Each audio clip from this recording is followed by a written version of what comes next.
Hey everyone. I just thought, I've been chatting about hell and just thinking, who wants to chat about hell with me? Who wants to talk about hell with me today? Hell is a real fucked up situation, a real messed up manipulation that religious groups, high demand groups, we can call them cults, I'm going to use that word. I know some of the professional folks don't like to use it, but high demand groups, religious groups, let's talk about hell and why it is that religious groups need us to believe in hell. They need us to be afraid of damnation. They need us to, some groups, it's a fear of like a rapture, right? So instead of, so I was raised Catholic, right? So in the Catholic religion, you die, and then either you are raised to heaven if you have had a beatific, a good life based on good, being very specific, based on the religious teachings. Or you're like, you did pretty good, right? But not totally. So you go to purgatory, which I always imagine kind of like a set of steps heading up to heaven. And basically in purgatory, as far as I understand it, people pray for your soul, and then you get another step up towards heaven. That's how I envision it. Probably not what the priest would tell you. And then if for a variety of reasons you have not lived that good, pure, righteous, whatever life that your religious is teaching you, you go to some version of hell. Hell is described sometimes as just a lack of God, which is honestly the kindest way that I've ever heard it described. Like that's like the kind of textbooks, or like if you look up the definition. But what happens is religions, our religious leaders take this idea, right, which is mentioned a handful of times in the Bible, and even that is kind of debatable. So they take this idea and they magnify it. They make you so terrified of going to hell, right? And the Catholic religion, it's hell. A lot of the evangelical groups, it's hell. Some form of damnation, right? Fire and brimstone, some horrible thing once you die. Or there's some groups who believe that like at some point Jesus is coming and like you're going to be on earth, and all of a sudden everybody who followed the religious teachings to the proper amount, whatever that is, right? They get, I don't know exactly because I wasn't raised that way, right? But there's some idea of they are saved.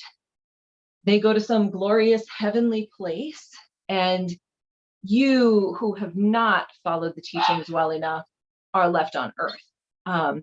So there's a couple of varieties, right? There's probably some other varieties of these ideas, in different groups. The basic idea is if you don't follow our group's very specific teachings, if you don't believe in our God, which I always think is funny, right? If there's one God, why are we worried about the other gods? Like, who are they? What are they doing? Out playing golf together, right? Anyway, so if you don't do it right, you go to hell.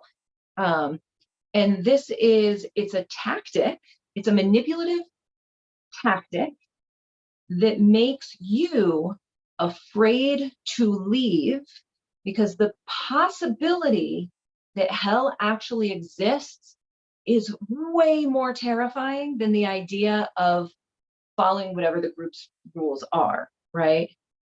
And then, of course, taken to a whole new level, people are coerced into a variety of different things, right? For the fear of going to hell. So in order to not go to hell, you have to have good behavior based on the group. You have to have, give, right? Now, a lot of these things I want to put in quotes, right? Because giving usually means like give financially to the group, take care of the leader, make sure that they don't have to do anything so they can keep preaching, right? So you need to do those kinds of things, take care of the poor, widely, loosely translated in a lot of different groups, what taking care of and giving mean. Right, so you have to do that. And then on top of all of that, it is an extremely abusive tactic to say that not only do you have to watch what you're doing and do things exactly as I say, but you have to watch your thoughts. Your thoughts can't be impure. God, whatever version of God in the group, sees into your brain. He knows your thoughts. He knows your intentions. And so you are constantly vigilant. Like I can't, there's no room for error. There's no, like I am constantly, right? There's a fear of being judged that comes from this. There's a fear of like, what if I'm wrong, right? Like a lot of folks who have deconstructed and left their groups hang on to this terrifying fear of like, what if I'm wrong? And that when I die, there is eternal damnation waiting for me, whatever that means, right? Whatever. And honestly, the most horrifying thing is often you are taught this as a baby, right? As a tiny, tiny child, which is wild because kids' imaginations are ridiculous, right? They're so loose. Anything is possible. They're afraid of shadows in closets. And we're teaching them about demons and pitchforks and lava and fire and pain and torture. And I don't know where all these things came from, right? But I have like, when I think about how I have visions of like whips, right? Of like, of excruciating pain for eternity, never ending, no possible end. And this is the God that loves us, right? Like that's one of the options.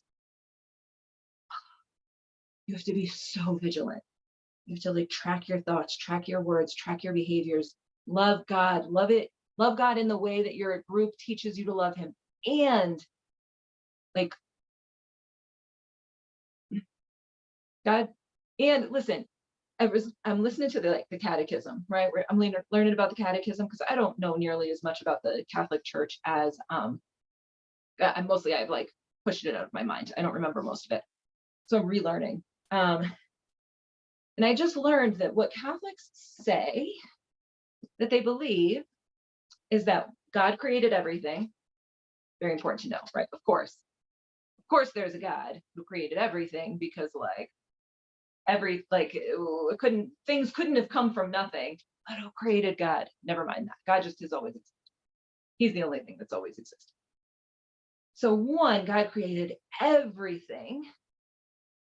But when asked about whether or not God created evil or hell, God didn't create it. He simply allowed it to happen because he wanted to give us choice. He wanted to give us free will. And so he didn't create hell. God loves us. Why would he create hell? He just allowed it to happen. He allowed the demons to be, right? Come on. Super manipulative, completely coercive. Hell, God created to keep you doing exactly what it is the group wants you to do.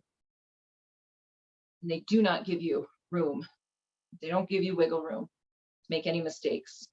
There's just a constant fear of vigilance. And if you do the wrong thing, whoop, you're going to hell or you're getting left behind. That's fun. Thanks, religious groups, for giving us that gift. Thanks, God, for loving us so much that you would allow hell to be a thing that exists for us so that we have terror choosing incorrectly. On that note, I'll see you again soon. Maybe we'll talk about purity culture. Huh? I hope so. Oh, and by the way, starting next week, Wednesday already. So if you're not signed up, you better get to it. Hopefully I remember to put a link, but if you missed the link, message me, come find me. We are starting a 6-week workshop series. Fear of hell and rapture is one of our topics of the 6 weeks. I'm sure it's going to come up a little bit more through the 6 weeks, but we're going to focus on it for 1 week. We're going to talk about purity culture. We're going to talk about what is religious trauma. We're going to talk about bodies, shame, shunning, family, talk about a whole lot of stuff. We're going to have some worksheets to fill out, and I hope you get a lot